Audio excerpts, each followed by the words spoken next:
नाज़रीन, अवामी न्यूज़ में खबरन जो सिलसिलो जारी है। इन वक्त असीं तव्हांखे ख़ैबर में खबर ॾींदा हलूं त सरवरी जमायत जे रूहानी पेशवा ऐं तक जे MNA मखदूम जमील जमा पारां अॻूणे UC शेर मोहम्मद ठोड़ा जे चेयरमैन मीर शब्बीर हुसैन टालपुर जे पोलरनि सां उज़रख़्वाही कई है। मखदूम जमील जमा चयो है त मीर शब्बीर हुसैन टालपुर पाकिस्तान पीपल्स पार्टी लाइ वॾियूं कोशिशूं कयूं आहिनि। पाण अयूब जे दौर में जनरल ज़िया जे दौर में वॾियूं ज़्यादतियूं बर्दाश्त कयूं आहिनि। संदसि पोलरनि सां हर दौर में साथ निभायो है। मरहूम जो खाल कॾहिं बि भरिजी नथो सघे। सहाफ़ियुनि जे सवाल जे जवाब में PP जे MNA मखदूम जमील जमा चयो त का बि पार्टी जलसो करे थी त वज़ीर आज़म कोरोना ॼाणाए मथो केस दाख़िल कराए थो। पाण भले जलसा करे, उते कोरोना कोन्हे। मुल्क में महांगाई ॾींहों ॾींहुं वधी रही है। माण्हू ख़ुदकुशियूं करण ते मजबूर थी विया आहिनि। वज़ीर आज़म इमरान खान तरफ़ां PP जे अॻूणे वज़ीर आज़म यूसुफ रज़ा गीलानी जे पुट खे लाहौर में नज़रबंद करण अफ़सोस जोॻो अमल है। इन मौक़े ते सरवरी जमायत जे रूहानी पेशवा मखदूम जमील जमा सां गॾु PP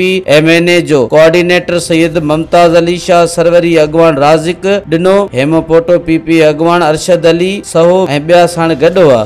छो जे ही जमहूरी हुकूमत चवंदा था असांजी, ऐं जमहूरी हुकूमत खे अहिड़ा रवैया अख़्तियार न करणु खपनि। सभिनी खे इजाज़त ॾियणु खपे। ऐं जॾहिं वज़ीर आज़म साहब पाण तो जलसा करे तो उनखे कोरोना जी इन परवाह कोन हूंदी आहे। सो आउं बिल्कुलु इन मज़म्मत थो कयां ऐं इहो जमहूरी हक़ सभिनी खे मिलणु खपे ऐं असांजी जमायतुनि खे ज़रूरु मिलणु खपे।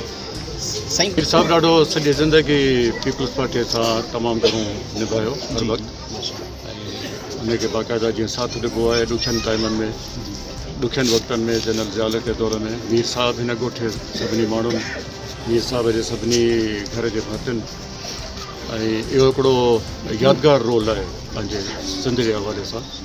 ऐं मीर साहब ते ॾुखियो वक़्तु अची वियो ऐं उन लाइ मीर साहब मुफ़्त माण्हू थी उनखे मुंहुं ॾिनो आहे।